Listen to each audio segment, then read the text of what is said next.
This is it. The finals of the eighth Metagame Masters here in Berlin.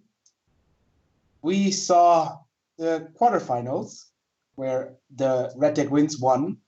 Unfortunately, it lost in the semifinals to Jörn, who plays the four-color mid-range without green. Yeah, there's the four-color kind of mid-range without blue, but this is kind of a controllier variant. And of course, we see Fabian on the right with his Is It Control deck winning against Luca in the semifinals. It's as usually a point where you have so many interesting different deck builds, and you say a deck type not only doesn't really classify the deck, but you never know what is jumping out because there's so many individual choices and stuff. So that's the cool part. You're always in for a good match. And here you can see the hands on the bottom. They both look pretty land heavy. What do you think? They're both on the brink. I think the hand of Fabian looks very reasonable. Yes, yes. He has the Serum Visions. It's the worst of those 1-mana card selection cards, but it still gives him something to do. And Goblin Rebel Master is always a reasonable card. Yeah. While Jörn's hand, the Geist could be powerful if he can keep the board clear. And Fabian doesn't have that many creatures. So I think their hands are reasonable. And as you said, Jörn's is on the edge of being too bad. I think on the play you can keep this hand because it has a nice chain of two kind of counterspell into the Geist. But on the draw, this seems that's a good observation. Yes, that seems much worse. Fabian here drawing the island and playing the Serum Visions. Is there any merit in reducing your deck? I mean, if you are in a standard environment or in a legacy or modern environment where you have 60 cards, people say like, yeah, but it also reduces the land card of my deck. In Highland, it's even much lower. Yeah, so I think there is there are articles about or posts about the actual statistical relevancy of thinning your deck, and I think it's already in standard or in 60 card formats, it's almost negligible. It's almost nothing. And Highlander, it does. You do it a lot more. You fetch a lot. You tutor a lot, but because the games are longer. But I doubt that it has any merit to specifically thin your deck. Yeah. So here we see Fabian luring with the back to basics on top of his deck. It's like he knows that once he resolves this card, especially against the four-color deck, that this is going to be the end of it. And Jörn, yeah, very smart, very cleverly decides not to play the Geist, I think. Turn 3 is you have to be afraid. If you are not afraid of the Blood Moon, you are not a smart person. Yeah, and that's a bit of like the combo matchup we saw. Like you have to be afraid of getting killed, and especially in the point where just at basic to basics against your deck is a kill, basically. Back to basically. And then you always have to ask yourself, do I really want to do nothing right now? Yeah, it is a hard decision, because doing nothing, if you do nothing and he doesn't have it, or basically if you do nothing and he has it, you are fine, but you didn't do anything. You haven't progressed the board. You have to hope that you win it by outdrawing him with lands or instants. But of course, the consequences of doing something and then getting just defeated on the spot are so dire that I would probably still pray around it. So would you play the Rebel Master now or the Back to Basics? Well, my opponent it's unlikely that he has nothing. So he probably waited with a counter in mind. So he'll play Rebel Master first. And that's exactly what is going to happen. Rebel Master. So Jörn Just put your foot in the water and check the temperature. Maybe like hold a little fish and see if something bites. Yeah, exactly. It's like, how about this? Really not important threat, but still very important. Please counter it. Yeah, he's the first to get on the board. He forces his opponent to react, and let's see what Jörn does. So, is that a point where you want to use the dismember because your counterspells are much more important? That's a good question. Because you can only use a remand right now. Yes, And I would, as we said, remand gets worse and worse over the course of the game. yeah. But I think up until turn 4 or 5, it's still pretty good. But spending the life, I'm not sure. I think I like remand here. It's going to be there's probably the high point of efficiency here. Exactly. Getting a card. Maybe you get something you can actually play. You wouldn't be unhappy to play a 2-mana creature, for example. Yeah, you still have the negate. You can negate is narrow, but it solves your problems. You still have the dismember against Magus of the Moon. Yeah. Oh, he goes for a dismember. And also, he doesn't fetch on something black. He could have fetched for black to save the mana because now he pays save a life. So you must value the green fetch land for getting a basic, which would only be a swamp because he doesn't play green. He already has the. Does he play? But then he also would have gotten for a swamp anyway to save the mana. So I think fetching here would be interesting. Maybe he wants to keep it around for some brainstorm actions. But now we see, yeah, he says enough of it. I cannot handle with all of this. Also, you could have gone for a swamp because that would have meant the back to basic at least is less dangerous because you can untap. I don't quite follow his. He obviously thought about something but he has a plan. But I can't quite understand it at this point.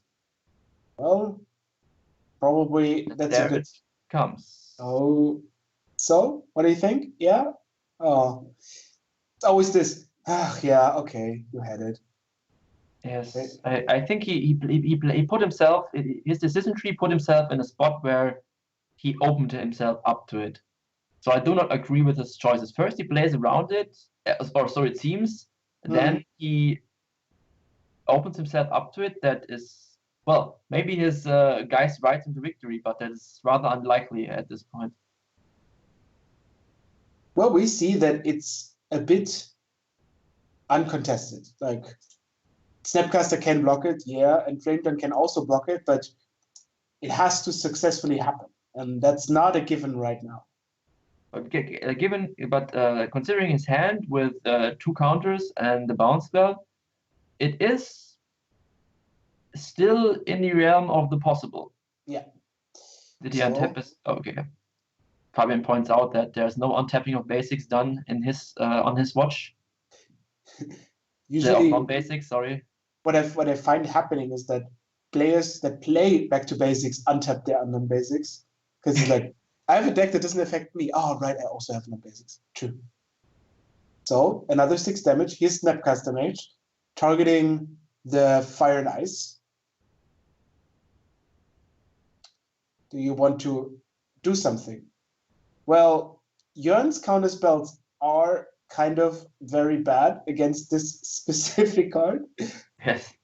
It cannot be negated. Fabian has 3 mana open. It cannot be remanded. It can be remanded, but it just gets played again and there's only 1 mana open. So I'm afraid that this, spirit will die. Yeah, you can just pay for the condescent. I actually initially confused condescent with repeal, so I said something faulty turn before. So now we see, maybe you get the shot of bouncing the Snapcaster Mage and then baiting in your opponent and not playing it right now.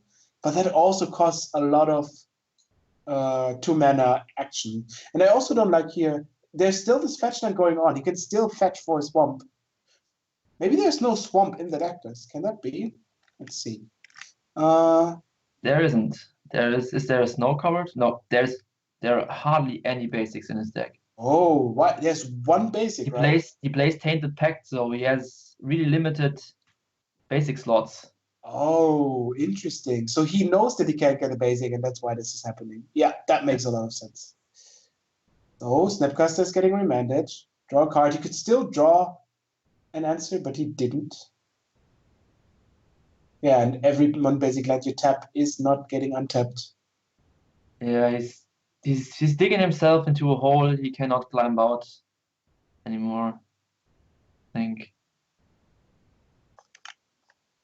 Also, some interesting options in Jörn's list include Rattle Chains, a spirit that gives hexproof to other spirits, a Queen Marchesa, which is also a new commander card, which makes you the monarch, the Palace Jailer, of course. Well, it seems that Palace Jailer, or becoming the monarch in general, has spread into the world of Highlander, seen the potent side of it. Snapcaster here again, and yeah, I guess you can block. I can't blood rush. Yes, he put all his eggs in one basket. Yeah, and the basket gets stolen. Yes. All right, and I think that's basically the point where you know nothing's coming anymore. Your opponent has one island. You have so many different options now. Your opponent has to choose one spell, maybe two for the next few rounds. It's a nice cycle, a nice circle of stuff happening. If non-basic lands get too powerful because they're cheap and accessible, those decks get better. If those decks get better, people play less non-basic lands, fewer colors and stuff. Yeah, but it's so frustrating to lose against. You know, multicolor is fun and powerful. Of course, sometimes it's unfair. We saw what happened back in the day when you had this mulligan where you could put away X cards and draw cards and start and this way, and you had those 5-color 1-drop aggro decks that ruled the format. Yeah, that wasn't fun either. But that was a problem of the mulligan, not of the mana basis. I think that it's a balance. Those non-basic horses are really unfun, especially for newer players who want to experience the multicolor decks. But you're right. It's a dance. It's a balance of power between like the mono red decks that basically don't care about any non-basic hate and incorporate themselves. The blue-red control decks that try to prey on those aggressive decks with their burn and those control decks with their greedy mana bases. Yeah, so if you're thinking, wow, that looks cool, I also want to build some of this. There's a whole website dedicated to it. You can find the website in the article description. If you're on YouTube, also you see the ban list. If you're new to the things, there recently happened some bannings where the Stoneforge Mystic got unbanned, so you can play this again, which gives another direction for those decks. Those decks right now don't play any real equipments or this, so that will change. There's always dynamic stuff. People watching over which deck or card is too good, and it always leads to, I think, if I remember correctly, this is now the 8th edition of the Metagame Masters. We've seen red deck wins. We've seen 4-color blood win. We've seen Jessica control win. Now we see one of those decks win. I think we saw a Storm deck win in the beginning. So much diversity in decks. It's just great. There are different tiers of power levels, but the matchups are so complicated and diverse in themselves that you can win with a lot of decks. It's more in your personal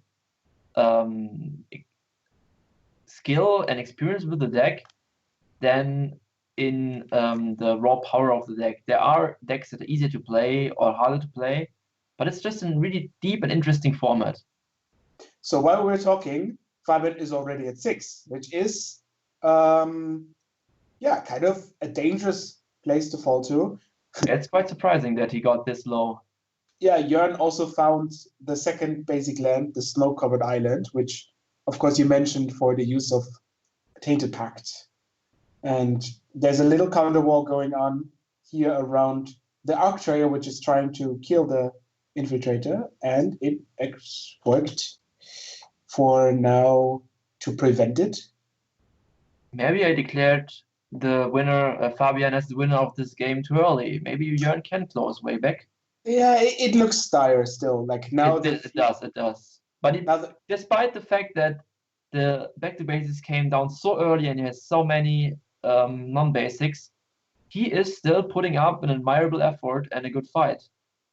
Yeah, the guys did a lot of the damage now, and that now you're kind of still unsure. Maybe your opponent plays like a land and a lightning bolt or a lightning. It's a bit hard because the only lands are islands, so there's every new land your opponent uses has to be tapped again. So now Flame Cavo probably takes the Infiltrator. Also a very interesting card, the Infiltrator. A lot of weird interaction with this. You can use a colorless and a true colorless, so a generic and a colorless, to return it to your hand if your opponent's top card is a land of the library. So it's kind of a bit like the Ifrit from like 20 years ago, where you had to flip a coin. Yeah, where you flip a coin and just a threat that can be protected all over. But now it's gone, and Jörn has a lot of cards in hand that he cannot use or cast. Ooh, that's a click. That could actually be very dangerous. If he had another land.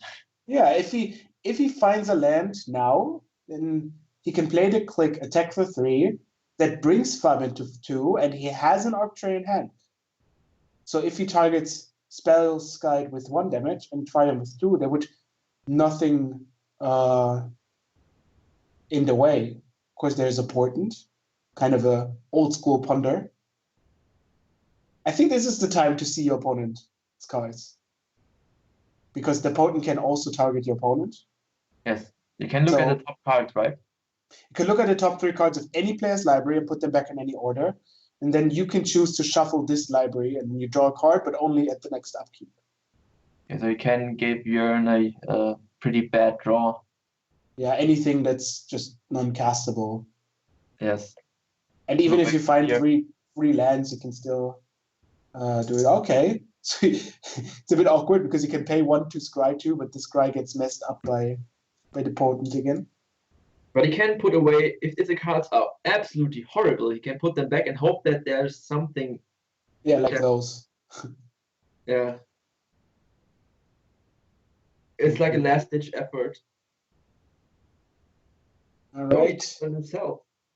All right. Also works. Mystical Tutor. Well, we know what that can find. And that should probably be enough. So he isn't afraid of Jörn at all.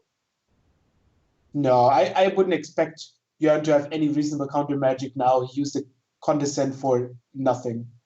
Yes. He draws the Mystical, yeah. And Drosted is a Snap Custom Mage. That can block the Flame Drum Gabu, at least theoretically. I think Fabian is playing with his food again at this moment.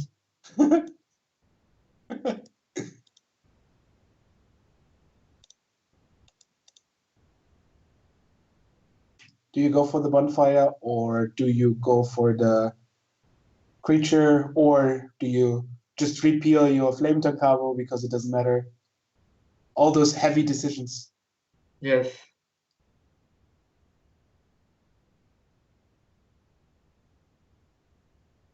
Well, at least he plays around the counter. That's good. But yeah, I probably would just bonfire him for style points. Yeah, he knows now.